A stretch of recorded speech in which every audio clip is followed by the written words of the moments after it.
guys, thanks for tuning in. This is Optibotimus coming to you with another video review. And on today's episode, we're going to be taking a look at the new TakaraTomy Transformers masterpiece, MP-11NT, the Destron new Jetron Warrior, otherwise known as Thrust. Another one of the cone heads to add to our collection. For the package, you got that very standard masterpiece style box with an image of Thrust in his robot form in the back, as well as his jet there in the front.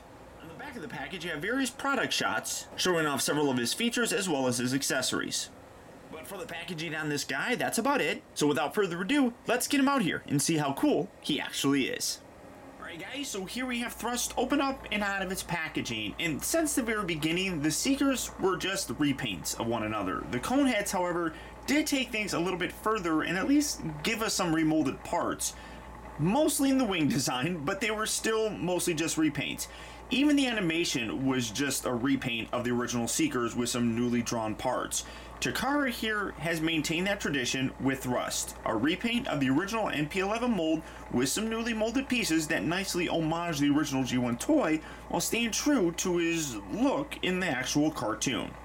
Now, starting off first with his accessories, much like all Masterpiece figures, you do get the nice collector card with the Transformers Masterpiece text there at the top. You got an image of Thrust, you got his name. On the back of it, you got a bio or some kind of read-up on him, as well as his various tech specs. And then you also do get his instruction manual with a nice image of Thrust there on the front.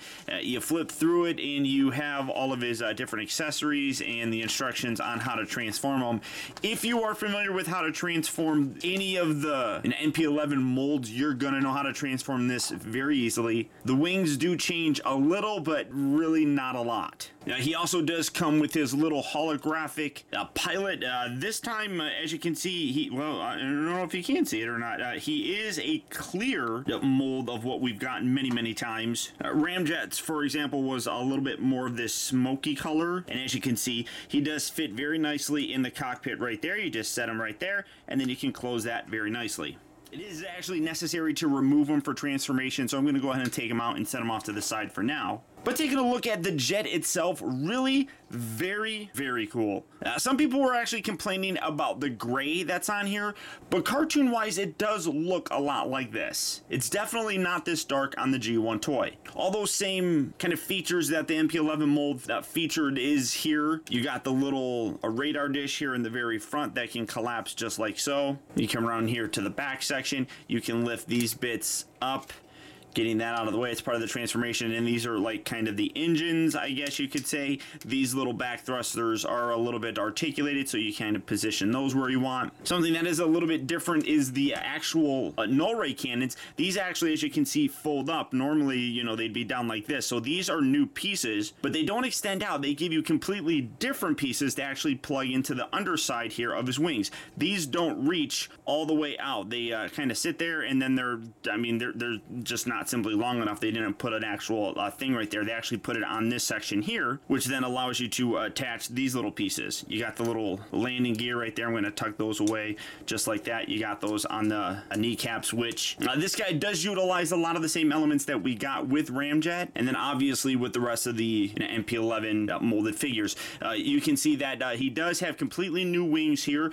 These sections do rotate actually fairly nicely, but that's actually really cool. He does also, I forgot to mention this, also does have the air brake, and then this is like the one piece of die cast that's universal on all the figures. Now, for a quick comparison, here he is. And here he is next to the G1 toy, and you can see there are some differences. This is more colored how he looked in the cartoon, which I really do dig, but you can see that not even these wing parts are really all that black. This is black. You come around here to the bottom, these are black, that's black. This is a very dark gray, maybe not even a gray. It's so hard to actually tell what color that is, but you can see a lot darker than this. But you also see a very big size difference there. And then for his other Seeker buddy that's currently out, here is Ramjet. And again, very similar in terms of the actual body. The wings are really the only thing that changed considerably on it.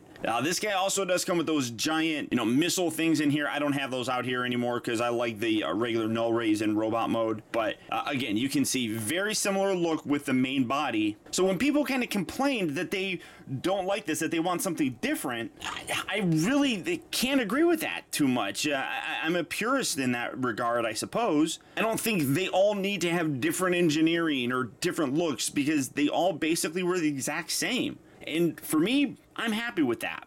Now, because we have seen the transformation for this in general a million times over, I am going to go ahead and skip it. If you are familiar with the transformation for any of the previous MP-11 figures, you're going to know how to do this without even having to look at the instructions. I mean, even though the wings are actually different, they still transform basically the exact same way. So that being said, utilizing some movie magic, we're going to go from thrust looking like this to looking like this. And I really feel that what Takara was able to do in terms of remolding the wings, giving us a new face sculpt, giving us a different paint scheme, were very successful in recreating the actual look in terms of a cartoon for Thrust. This looks terrific. Now, granted, as I've talked about before, he does utilize a lot of same parts that we've gotten before, but that's consistent and that's traditional with the way that a lot of Seekers, specifically the Coneheads, have been throughout the years. So it's not something that I consider a negative when it comes to this figure. Looks-wise, they nailed it. This absolutely does look like the cartoon. Now, coming in to take a closer look at the figure, again, you can see that he does have a new face sculpt. The head is basically the same, and obviously the transformation between Thrust and Ramjet is the exact same in terms of the way that they incorporated the head and everything, but the face, you can see, has a really nice kind of smirk on him. I think that looks great. You got a nice kind of whitish paint. You got some really cool gold eyes in there. Some animations showed him with a darker face, kind of similar to what's on the rest of his body, and some had it being white like this. More often than not, I think it showed up as this white, which is why I think they went with that color, and I'm happy with it. I think that it turned out pretty good. You come around to the back and you still have that same kind of assembly here where this doesn't really tab in. It just kind of sits there, which kind of sucks. You can see that the little missile pod things here, they can remove, but really all you need to do is rotate them around kind of for the transformation, so that's a little bit different. But everything here is basically the exact same. It just kind of folds back and it kind of sits here on the actual leg section. Now, these little pieces here, the whole wing and everything, much like all of them, can extend, up and down. It's your personal preference. So if you wanted it down, you can have it there, or you can put it up a little bit higher like that. Like I said, it's a personal preference kind of thing. I think it looks pretty good with it up there a little bit, but I could see where people would want it a little bit lower, keeping these the side pieces a little bit further down on the leg, kind of like how the animation is, because as it is, they are up a little bit higher, which might put some people off.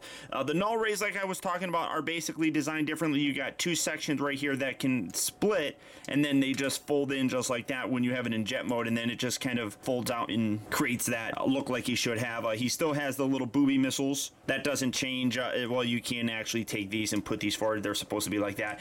In terms of the chest, people will probably want to know, how is the chest? You can rotate that very nicely without having this detach and kind of lift up, so that improvement that was done in previous figures is still on this. People were talking about the way that the knee pads look.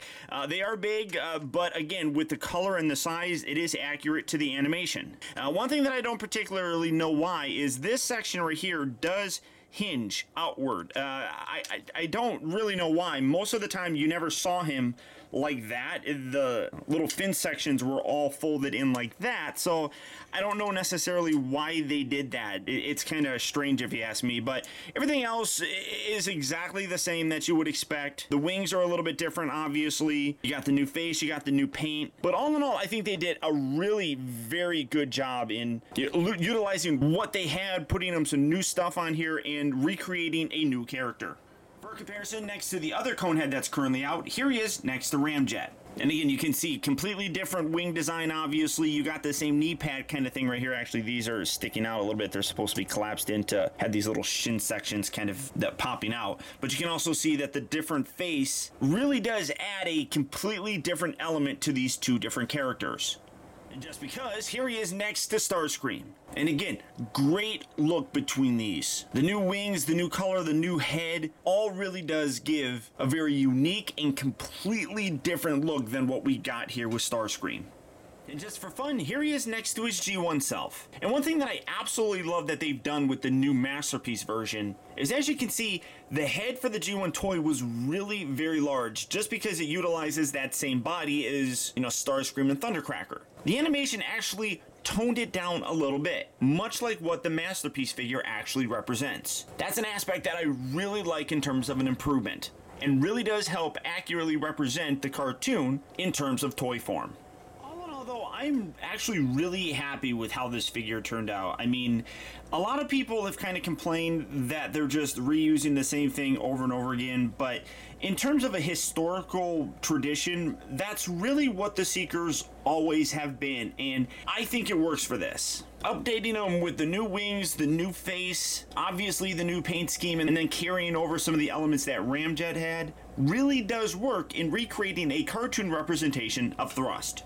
One thing that I'll also mention is that, at least on my copy, there doesn't appear to be any signs of the swapped shoulder that unfortunately Ramjet did have. The misassembled shoulder kind of resulted in things lining up and tabbing in terms of jet mode a little bit problematic. On my version of Thrust, it doesn't appear that that problem carries over. So it's nice to see that the fix that they eventually implemented with Ramjet carried over to this figure. I am absolutely thrilled with how this turned out. And with us actually seeing images of Dirge, completing the cone heads is just around the corner. So if this is a figure that you'd like to add to your collection, he is available right now at Big Bad Toy Store. So all you have to do for that is click on the link down in the video description. You'll go to BBTS where you can check out availability on this guy, as well as the rest of the wide range of Transformers Masterpiece figures. But beyond that, guys, that's about it. So once again, I want to thank you for tuning in. This has been Optibotimus. Don't forget that if you like this video, to please like and share it. It goes a long way towards helping me out. Also, be sure to subscribe in case you haven't already subscribed. That way you get instant email notifications whenever I upload a new video, and you never miss out on a future review of mine. And as always, until next time, be excellent to each other.